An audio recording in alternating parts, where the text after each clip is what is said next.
오늘 주신 하나님 말씀은 시편 139편 13절에서 18절까지 말씀입니다.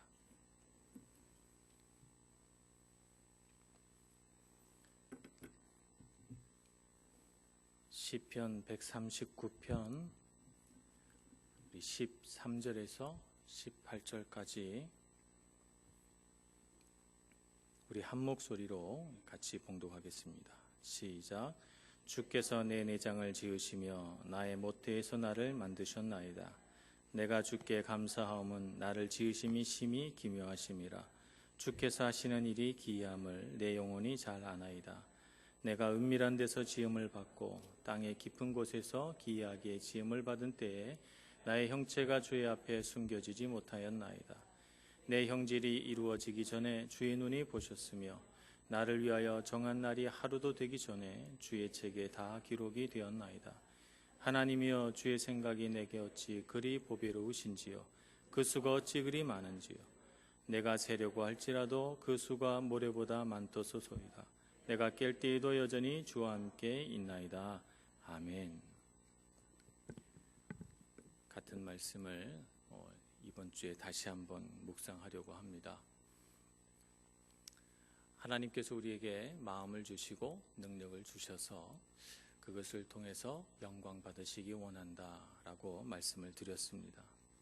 오늘 똑같은 말씀을 묵상하면서 하나님께서 우리를 얼마나 독특하게 지으셨나, 얼마나 아름답고 가치롭게 지으셨나 하는 것을 묵상해 보려고 합니다. 하나님께서 우리를 이 땅에 지으셨는데 우리 가운데 똑같은 사람이 단 한 명도 없어요. 나를 독특하고 매우 특별하게 하는 그런 요소들을 똑같이 가진 사람이 이 세상에 단 한 사람도 없다는 거죠. 나와 같은 사람이 단 한 명도 없어요.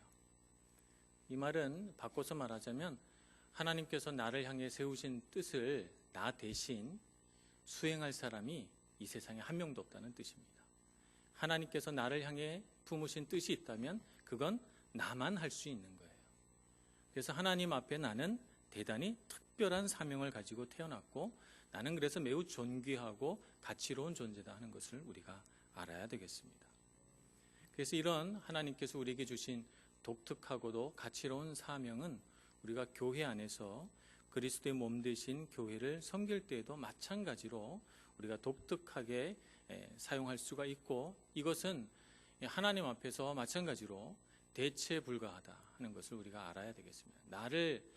우리 교회, 나 대신 우리 교회에서 나랑 똑같이 사역할 사람이 우리 교회에 단 한 명도 없는 거죠. 나는 우리 교회에 대단히 중요하고 특별하고 가치로운 존재다 하는 것을 우리가 알아야 되겠습니다. 그래서 우리가 우리에게 주신 하나님의 은사를 사용하는데 고린도전서 12장 4절에서 6절 말씀을 이렇게 표현합니다. 은사는 여러 가지나 성령은 같고 직분은 여러 가지나 주는 같으며 또 사역은 여러 가지나 모든 것을 모든 사람 가운데서 이루실 하나님은 같으니, 이렇게 표현하십니다. 은사는 여러 가지지만 성령 하나님은 같고 또 직분도 여러 가지만 우리 예수 그리스도 한 분, 높임 받으실 분은 한 분이시고 또 사역도 여러 가지지만 모든 가운데서 그 사역의 결과물을 만들어내실 하나님은 한 분 하나님밖에 없으시다, 이렇게 표현하시죠. 하나님은 다양함을 좋아하십니다. 그래서 우리에게 다양한 은사, 다양한 직분, 또 다양한 사역, 이것을 우리에게 나누어 주시지만 이 다양한 것들이 한 분 하나님 아래 조화롭게 하나가 될 때 가장 아름답게 빛날 수 있다는 것을 우리가 알아야 합니다. 그래서 교회라고 하는 것은 어떤 곳인가? 이런 다양성과 하나됨이 조화를 이루는 곳이 교회다. 이것이 하나의 균형을 맞추는 곳이 교회다, 이렇게 볼 수 있습니다. 다양함을 너무 강조하면 일치된 하나됨이 없어지는 이런 경우가 생기고, 또 하나됨을 너무 강조하다 보면 다양성이 사라져버리는 이런 현상을 보게 됩니다. 교회가 하나님의 교회로 살아있으려면 이런 다양성과 하나됨, 곧 일치가 조화와 균형을 잘 이룰 때 교회는 가장 하나님이 쓰시기에 좋은 아름다운 교회가 된다, 이렇게 말할 수가 있겠습니다. 그래서 우리는 교회 안에서 다양성을 존중하고 또 다양하게 하신 하나님의 뜻을 잘 분별해서 우리가 다양한 우리 저마다의 특색과 은사와 직분들을 사용할 때 어떻게 하면 하나님 안에서 우리가 하나 될까, 이것이 얼마나 잘 조화되고 있는가, 우리는 얼마나 하나가 되어 하나님을 높이고 있는가 하는 것을 살펴보고 늘 끊임없이 점검해 봐야 되겠습니다. 하나님께서 우리에게 주신 그 다양한 가운데 우리가 꼭 한 가지 살펴볼 것은 참 우리 성격이 참 다양하다 하는 것을 우리가 볼 수가 있습니다. 내성적인 사람이 있는가 하면 외향적인 사람이 있고, 또 늘 똑같은 일을 할 때 즐거움을 느끼는 사람이 있고, 똑같은 일을 하면 막 지루해서 견딜 수가 없어요. 다채로운 일을 해야 즐거운 사람이 있고요. 생각하고 사고하는 일이 중요한 사람이 있고, 느낀 감정을 표현하는 것이 중요한 사람이 있습니다. 혼자 할 때 잘하는 사람이 있고, 함께 할 때 잘하는 사람이 있습니다. 정적인 활동을 좋아하는 분이 있는가 하면 또 동적인 활동을 중요하게 생각하는 사람도 있지요. 우리 교회에 보면 정말 어느 교회나 이런 다양한 사람들이 우리 안에 있어서 참 어쩌면 하나님께서 이렇게 다양하게 지으셨을까 하는 감탄이 나옵니다. 성경의 인물들을 봐도 성경의 인물들 중에 하나님을 잘 믿었고 예수 그리스도를 잘 섬겼던 사람들 중에 똑같은 사람은 단 한 명도 없습니다. 베드로는 대단히 다혈질적인 사람이라고 이렇게 우리가 알고 있습니다. 이 사람은 감정이 중요한 사람이죠. 그래서 이 감정이 어디서 나오는가 하면 하나님을 섬기는 진실되고 순수한 마음에서 감정이 나와요. 그래서 예수님을 쫓을 때 그는 이것저것을 생각하지 않습니다. 자기의 감정, 자기의 마음 안에 있는 그 열정에 충실합니다. 그래서 예수님께 칭찬도 받았다가 칭찬받은 바로 그 다음 순간 또 야단도 맞는 이런 웃지 못할 해프닝도 보게 됩니다. 그러나 이 베드로는 그런 자기 안에 열성적이고 감정적인 것들을 가지고 어떻게 했는가? 즉각적인 순종을 이루어냈습니다. 예수님께서 제자로 부르셨을 때 즉각적으로 순종하고, 부활 후에 예수님을 만났을 때 그는 즉각적으로 순종하고, 그 안에 있는 진실함과 순수함을 가지고 예수 그리스도를 잘 섬겨 그는 마지막까지 충성된 사람으로 남습니다. 바울은 어떻습니까? 바울은 예리한 지성을 가진 사람입니다. 그는 큰 꿈을 가지고 있고 큰 비전을 그리는 사람입니다. 하나님께서 그를 예수 그리스도의 제자, 마지막 제자로 부르셨을 때 바울 안에는 그런 큰 마음을 사랑하셨던 것 같아요. 그래서 그는 자기가 살아있는 동안 땅끝까지 이르러 증인되라는 주님의 말씀을 이루겠다고 큰 목표를 세웠습니다. 그는 담대한 결단력을 갖고 있는 사람이고, 이 담대한 마음으로 큰 꿈을 이룰 수 있는 또 조직력과 그런 열심을 가진 사람이었습니다. 그는 왕성한 활동가였고, 그래서 그는 육신이 피곤하고 지치는 것을 무릅쓰고 온 지중해 세계를 다니면서 하나님의 교회를 세우고 복음을 전파합니다. 구약의 사람 가운데 예레미야는 어떻습니까? 예레미야는 대단히 감성적이고 섬세한 사람입니다. 이 사람은 사려 깊지만 또 충성스럽기도 합니다. 그는 희생과 헌신이 뛰어난 사람이고, 나라에 대한 어떤 충성뿐만 아니라 백성에 대한 충성, 하나님에 대한 충성이 대단히 놀라운 사람입니다. 어떻게 보면 많은 사람들에게 이용당하고 또 그런 사람들에게 핍박을 받으면서도 이 충성된 마음이 변하진 않아요. 이런 걸 보면 참 예레미야는 우리가 흔히 볼 수 있는 그런 인물은 아니다 하는 생각을 해봅니다. 다윗은 어떻습니까? 다윗은 아마 하나님을 믿는 성경의 인물들 가운데 가장 현실적인 인물이 아닐까 이런 생각을 해봅니다. 다윗 안에는 예술 감각이 있습니다. 문학적인 감각, 음악적인 감수성이 풍부하지만 그와 동시에 그는 전쟁터에 나가면 탁월한 용맹을 자랑하고 뛰어난 지략을 가진 전투의 신이라고 불릴 수 있는, 그가 한 전투 중에 패배한 전투가 없습니다. 이런 함께 있을 수 없는 상반된 두 가지 특징이 잘 조화롭게 있는 사람이 바로 다윗이지요. 그는 왕으로 많은 사람들을 다스렸지만 그의 성품은 관계지향적인 성품을 갖고 있습니다. 그래서 그는 하나님 앞에 제사를 드리는 것보다 깨어진 마음이 먼저라고, 상한 심령을 주님께서 더 높이 보신다고 그렇게 고백하면서 하나님 앞에서도 관계를 더 중요하게 여기는 정말 특별한 왕이었습니다. 우리가 교회 안에서 이런저런 사역을 행하고 또 하나님의 일을 맡아서 이런저런 일을 합니다만, 우리 성격 중에 사역을 하기에 좋은 성격이 있고 나쁜 성격이 있는 거 없습니다. 하나님께서 주신 기질과 성품대로 우리가 진실되게 하나님을 믿을 때 하나님은 가장 기뻐하십니다. 그래서 우리는 나에게 어떤 사역이 맞는가, 나는 어떤 사역을 할 때 기쁜가 하는 것을 잘 분별해서 자신의 기질과 성향에 맞는 사역을 할 줄 알아야 되겠습니다. 그래서 우리 교회는 마치 스테인드 글라스와 같아 이렇게 말할 수가 있죠. 스테인드 글라스에 보면 여러 조각의 유리들이 다양하게 모양을 갖춰서 한 조각을 보면 그 전체 모양이 무엇인지 우리가 상상하기가 어렵습니다. 그런데 여러 조각의 유리가 모여져서 하나의 문양을 만들 때, 그럴 때 아름답죠. 그런데 스테인드 글라스가 가장 아름다운 순간은 빛이 그 유리창을 통과할 때입니다. 그래서 우리는 우리가 가진 기질과 성향을 교회 안에서 아름다운 문양으로 만들어내는 그런 일에 우리가 열심을 내야 되고, 그러나 그것보다 더 중요한 일은 이렇게 아름다운 기질과 성향을 하나님의 빛이 투과하도록, 하나님께서 빛을 비추셔서 우리를 지나가게 하시도록 그렇게 해드려야 합니다. 우리 자신을 허용해 드릴 때, 우리 자신을 사용하라고 주님께 허락해 드릴 때, 그럴 때 우리의 기질과 성품은 아름답게 빛나는 것입니다. 그러므로 우리를 지으신 하나님을 찬송하면서 내게 주신 그 아름다운 성품과 기질을 마음껏 사용하여 하나님께 영광 돌리시는 저와 여러분이 되기를 소망합니다. 하나님 또 우리에게 다양한 경험을 주셨습니다. 우리에게 각기 다른 가족을 주셨습니다. 우리는 또 다양한 학창 시절을 보냈습니다. 우리는 또 성인이 돼서 다양한 직업을 갖고 있습니다. 직업을 통해서 이런저런 성취와 또 일을 하는 보람도 느꼈고, 또 그뿐만 아니라 우리가 하나님을 믿으면서 다양한 영적인 경험도 얻게 됐죠.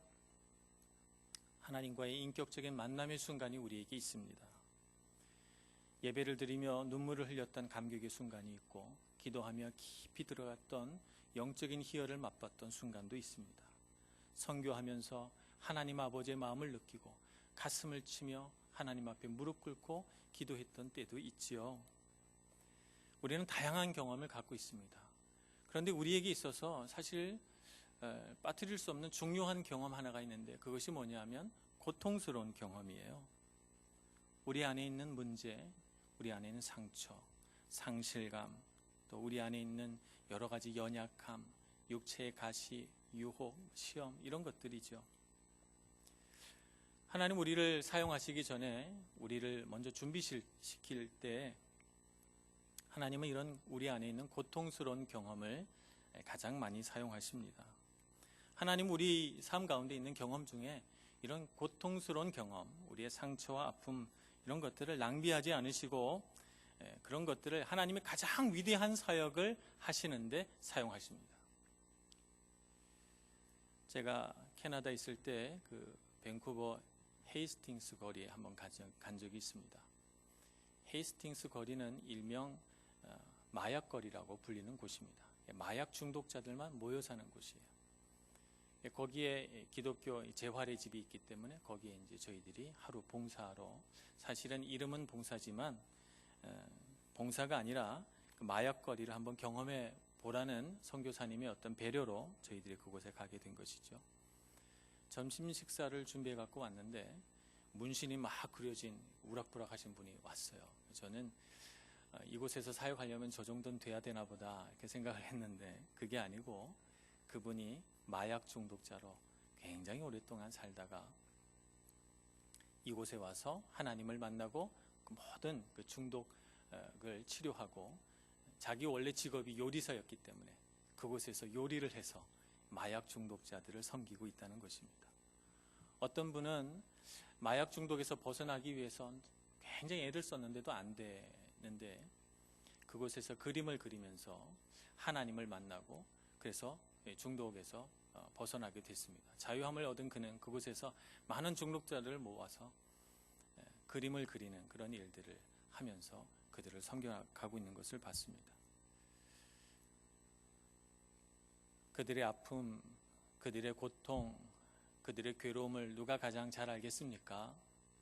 중독을 경험해 보지 않은 우리는 그냥 불쌍하다 이렇게 생각할 뿐인데, 아마 그 중독자였다가 사역자가 된 이 분들은 그들의 고통과 괴로움과 그들이 싸우는 싸움이 얼마나 치열한가 하는 것을 누구보다도 잘 이해할 것이고, 그들을 누구보다 잘 위로해 줄 것이고, 그들에게 말할 수 없는 용기와 소망을 심어주리라, 저는 이렇게 생각합니다.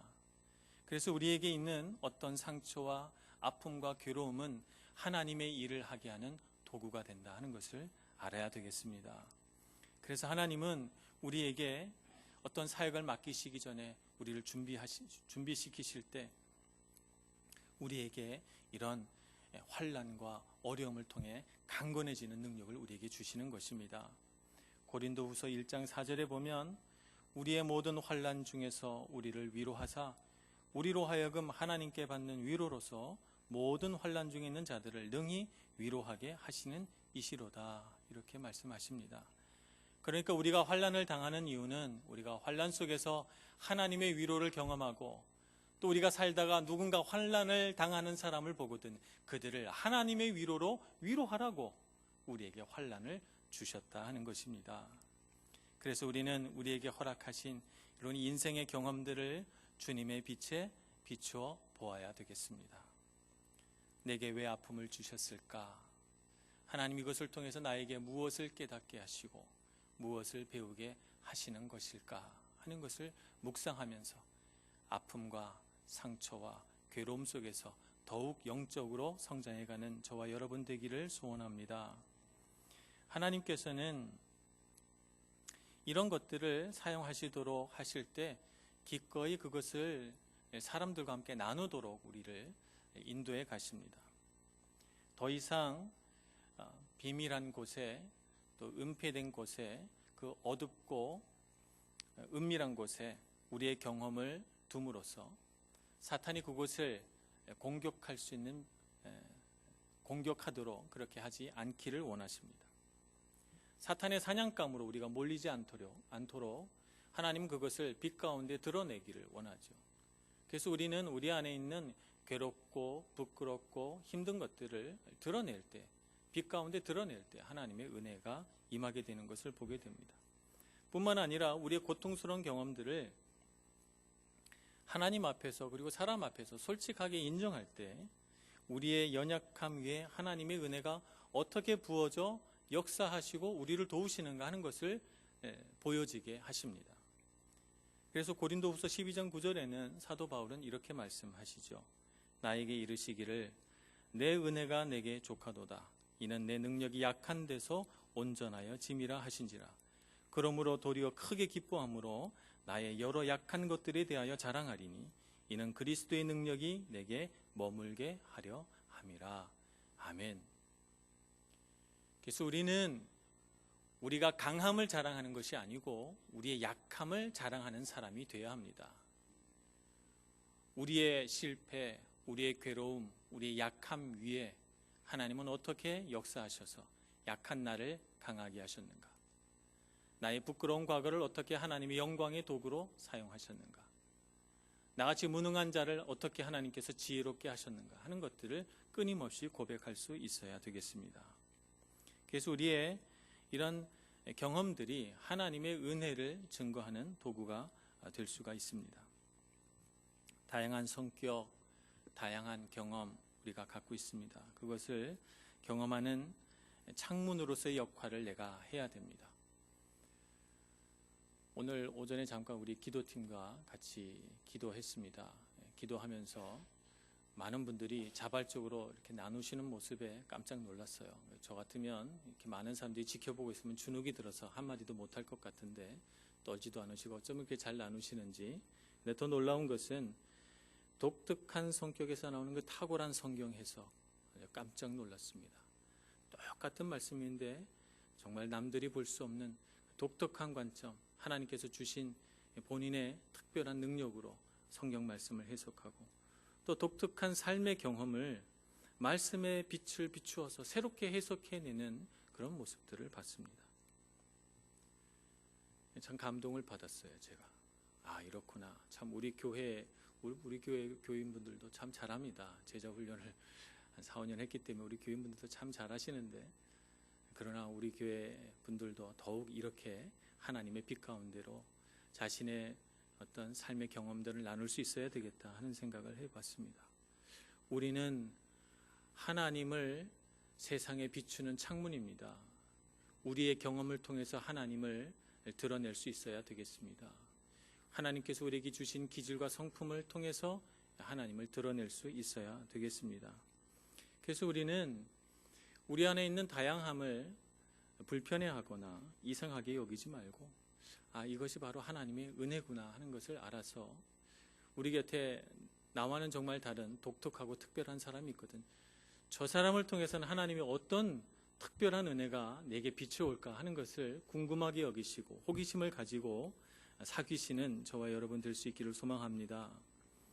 하나님의 창조 작업은 계속되고 있습니다. 오늘 우리 시편 139편의 말씀을 묵상했지만 하나님의 창조 작업은 우리가 모태에 있을 때 그때에만 이루어진 것이 아닙니다. 지금도 하나님의 창조 작업은 계속되고 있습니다. 내가 만약 바위라면 하나님은 멋진 조각가가 되어 끌과 망치로 나를 부숴내면서 아름답게 조각해 가실 것입니다. 내가 만약 진흙이라면 주님은 아름다운 도예가가 되셔서 나를 빚으시고 뜨거운 물속에 나를 던져넣어 불로 연다 나의 아름다운 그릇을 만들어 내실 것입니다. 내가 만약 밭이라면 주님은 신실한 농부가 되어서 밭을 갈고 엎어서 그곳에 씨를 뿌려서 열매가 자라게 할 것입니다.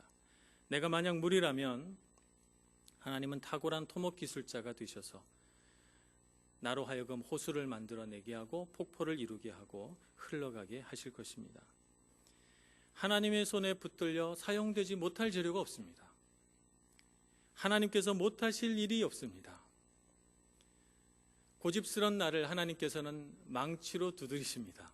망치로 두드리셔서 아름답게 조각해내서 나의 이 우둔한 것, 몸과 생각을 변함없는 신실한 주의 종으로 만들어 놓고야 마시죠. 하나님 때로 나에게 절벽에서 뛰어내리라 하실 때가 있습니다. 나는 무섭고 두려워서 할 수 없습니다 라고 말하지만 뛰어내려 보니 나는 폭포가 되어 주님의 영광을 자랑하고 있습니다. 선하게 사용하실 하나님의 은혜를 바라보면서 믿음으로 살아가야 되겠습니다. 사탄은 끊임없이 우리를 공격합니다. 공격하고 끊임없이 우리가 믿음 생활하는 것을 방해하려고 합니다. 그러나 이런 끊임없는 죄의 공격과 사탄의 방해에도 불구하고 우리가 하나님 아버지 앞에서 완전한 사람이 될 때까지, 예수 그리스도의 장성한 분량에 이르기까지 계속해서 새로운 창조의 작업에 함께 동역할 수 있는 저와 여러분 모두가 될 수 있기를 간절히 소원합니다. 기도하겠습니다. 은혜가 많으신 하나님 아버지, 우리를 빚으시고 아름답게 만들어 가시는 하나님의 선한 손길을 기대하고 또 소원합니다. 주님, 우리를 붙드시고 어떤 삶의 과정을 겪었든지 간에 우리가 우리의 삶의 경험으로 주님을 노래하고 찬양하며 우리에게 주신 기질과 성품을 다해서 주님을 높여드릴 수 있는 저희들 되게 하여 주옵소서.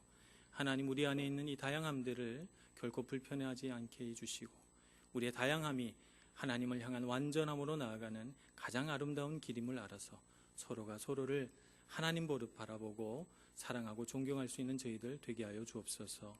예수님의 이름으로 기도합니다. 아멘.